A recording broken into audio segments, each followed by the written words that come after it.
Hello all, right, regular viewers to the channel will know that not long ago I passed my class 2 and so I'm now in the process. I did go and have a look at 18 tonne, but we couldn't come to an agreement on how much I wanted for mine because it was on a trading. So now what I'm going to have to do is I'm going to have to sort of buy the 18 tonne and then sell mine afterwards to get the money that she's worth, for which means I've got to do a bit of saving, which is fine.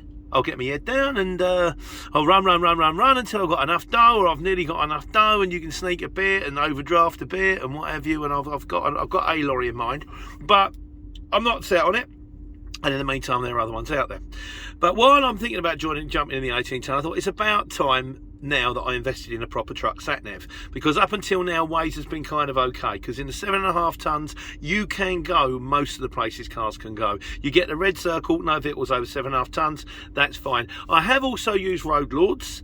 At first I was a bit sniffy about it. I did use it fairly recently, and I've got to say fairly recently it hasn't let me down.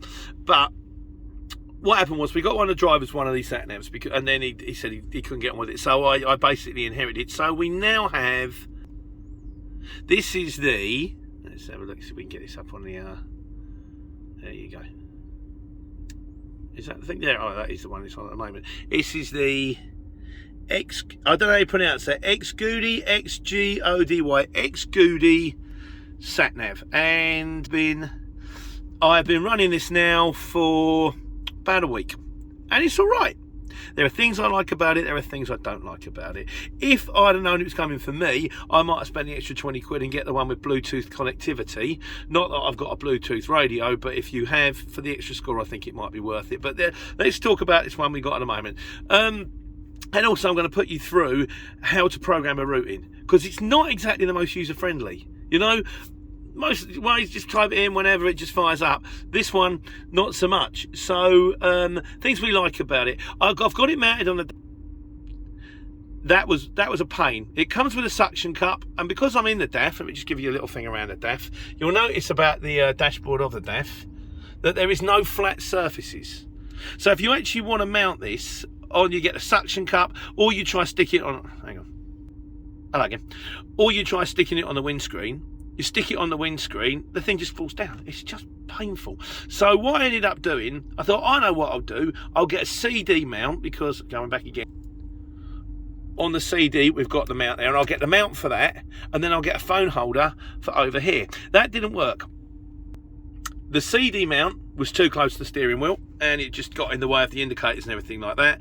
And then I thought, hang on a second, I've got all the bits together, and by cobbling two together I managed to get this.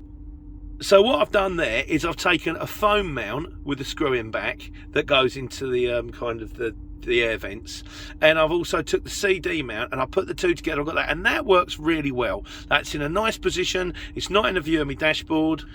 It's easily accessible, but it's not in your face, so I quite like that. So yeah, things we like about it. I like the fact that I have got a separate sat-nav, particularly one that's geared up for the lorry. Sometimes, say for example, Spaghetti Junction, or you're coming up to a busy roundabout, or is it this junction, and then suddenly someone rings you.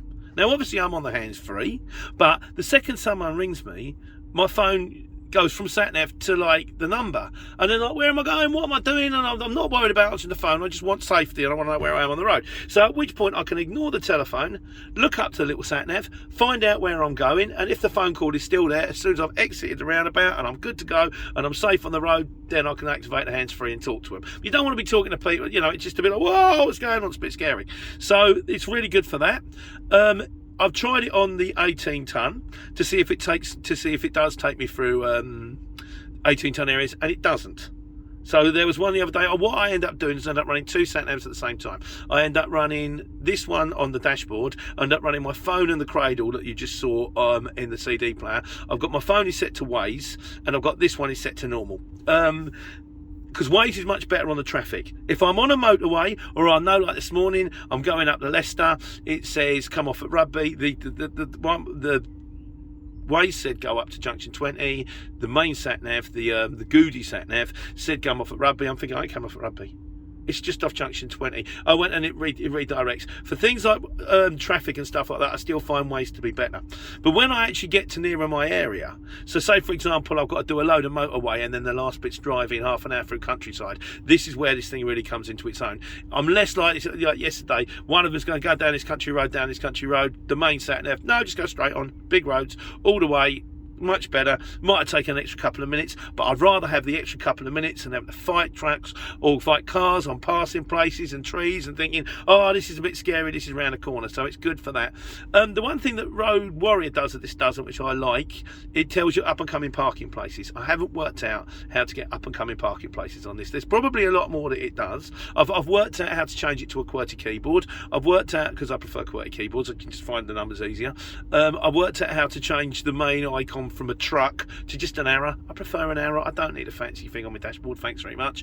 But what I'm going to quickly take you through is how to set your journey, because it's not the most straightforward, it's not the most user friendly. So bear with me, right? So what I'm going to do, I'm going to flick it forward. There will be some, there might be, if you want other questions, I can probably fire up how to do it, because I'm working it out. But in the meantime, I think this is the most important thing. So I'm going to put you back on the Satnav now. Right, so it's not, like I say, it's not the most user-friendly. So what you want to do is get to this screen from the navigation menu. It should be relatively straightforward to get to this screen. So you go to destination. And then from destination, now let's say we're going back to Hemel. So I'm going to go back to, I'm going to type in where I'm going back to. Let's see my mate Steve at Chia. So HP 27 DX. Nothing happens, and it says results, no results, and you go like that, no matching results. I'm like, what's going on? It's a postcode, you can't lock it. What you have to do is this, go back. See, it says here Leicester, United Kingdom. What it's doing is it's searching for Leicester, and you don't want it to search for Leicester, you want it to search for Hemel Hempstead. So you click change. Okay, now let's try it again. So we go to HP 27. And it started to fire up as change already. You see it says Hemel Hempstead, and under here it says results 3. It's important that that thing comes up, because it means it is actually searching for the right area. And then we're going to DX. There it is, Maxted Road. That's exactly where I'm going to. So you click on that, and it comes back again. You think, what the hell's going on? So go to results, and on results it's found it. So then you just click on that like that, and it shows it on a map. Sometimes it says town centre down here. I don't know why, but the same thing fires up. Shows it on the map. Oh, look, yeah, I know that. Yeah, because I know the aerial view of a town centre, because I fly like a bird. So that's exactly where it goes. Then you go to go. And then it'll ask you all your dimensions. Now, your dimensions are what they're fitted in. Now, I'm in a 20 foot long, 7.5 tonne, so I'm very happy with my dimensions. But if I were to adjust it for 18 tonne, I could go to that and I could change the weights, but I have no need to at this point, so I'm not going to.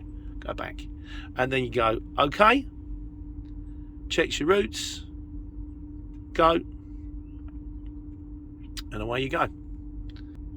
And that's how to change it. So like I say, the thing that was foxing me at first, it kept saying no results, and it was driving me mental. But it's what it's doing is it's searching, and I don't know why they've done it this way, for like postcodes in your immediate area, as opposed to like postcodes in the country. But the thing to do, like, go for it, click change, then you should be fine. I might do a few other features about it, but the long and the short of it, all I really want this thing to do is to show me how to get somewhere. So if, for example, Waze is taking me somewhere. Oh, another thing I do like about it also is if you start heading off route, you know, if, like, say for example, I'm thinking I'm not going to follow this one, Waze is telling me the other way is 20 minutes quicker, and you go to go off route and it says warning, there's a low bridge ahead.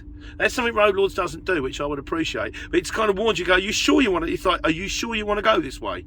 And then you can look at it and you can go 6 foot 6 width restriction. Yeah, no, I don't think I do. So that's my immediate of this. Yeah, it's called the Xgody. So when they fire up on Amazon, they're the ones near the top. They're relative. It's like 60 odd quid. For like TomTom Pros, you can pay £300. And the reviews say, I've had people going, it's going out the window. It's taken, within the first week, it's taken me down four bridges that I can't get underneath. So I'm relatively impressed with it. It's not super fantastic, but for the money, you could do a lot worse. So that's it. That's the Satnav up to speed. I'm going to go. I'm still waiting for the fixes playing it like early day today. So Good luck. I hope that helps. Take care. Take money.